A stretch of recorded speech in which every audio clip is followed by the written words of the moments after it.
ஜென்ம ஜென்மோ ஜென்மே ஸ்ரீச்சரண் ஸ்ரீ பாக்ய சாய். அனைவருக்கும் சாய் சுப நமஸ்காரங்கள். நிலக்கோட்டையிலிருந்து சாய் உமேஷ். கௌதம புத்தர். ஆசையே துன்பத்திற்கு அடிப்படை காரணம். இந்த உயர்ந்த தத்துவத்தை உலகிற்கு போதித்தவர் கௌதம புத்தர்.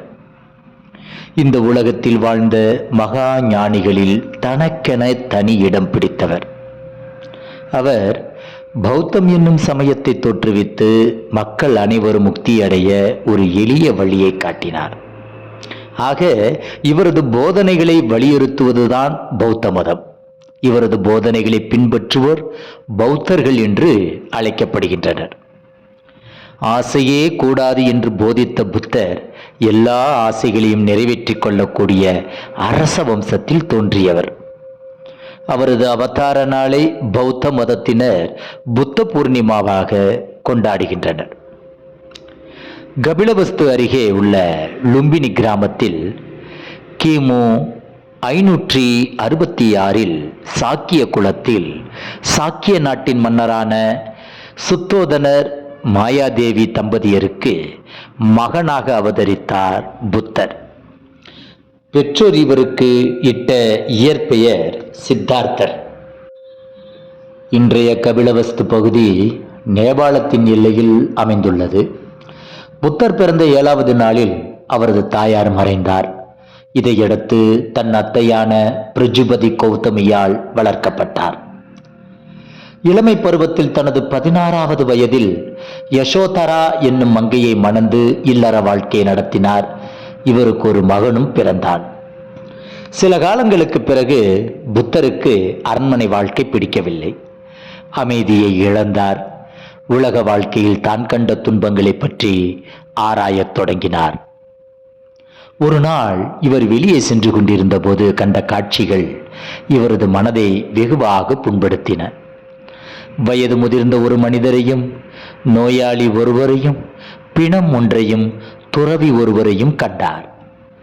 ஏனோ மனம் கலங்கினார். அரண்மனையில் சுக வாழ்க்கை வாழ்ந்த அவர் இதற்கு முன்பு இது போன்ற காட்சிகளை நேரில் கண்டதில்லை. அந்த காட்சிகள் அவரது சிந்தனைகளை தூண்டிவிட்டன. அதன் தொடர்ச்சியாக உலக வாழ்க்கையில் காணப்படும் துன்பங்களை பற்றியும் அதற்கு பின்னர் என்ன நடைபெறும் என்பது பற்றியும் தீவிரமாக ஆராயத் தொடங்கினார் கௌதம புத்தர். இத்தகைய துன்பங்களுக்கு தீர்வு காண வேண்டும் என்பதை தனது லட்சியமாக கொண்டார்.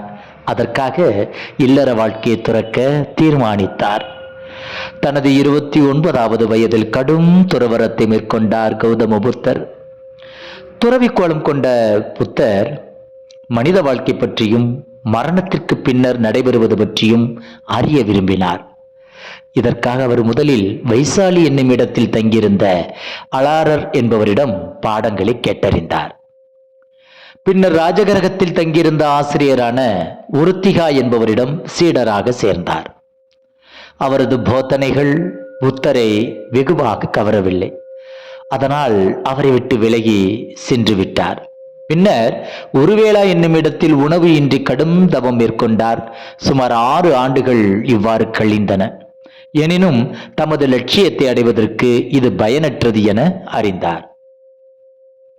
தனது 35வது வயதில் இந்தியாவின் தற்போதைய பீகார் மாநிலத்தில் உள்ள கயை என்கிற இடத்தில் சுமேதை என்ற பெண்ணிடம் மோர் வாங்கி குடித்துவிட்டு ஒரு மரத்தடியில் அமர்ந்தார்.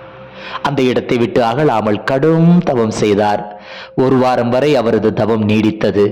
அதன் தொடர்ச்சியாக ஞானோதயம் பெற்றார். அவர் தவம் செய்த அந்த மரம் அரச மரம், போத்தி மரம் என்று அழைக்கப்படுகிறது. புத்த மதத்தினர் இந்த இடத்திற்கு புனித யாத்திரை மேற்கொள்வதை புனிதமாக கருதுகிறார்கள். நைரஞ்சனா ஆற்றில் புனித நீராடி அங்கிருந்த ஒரு அரச மரத்தடியில் தியானத்தில் அமர்ந்தார்.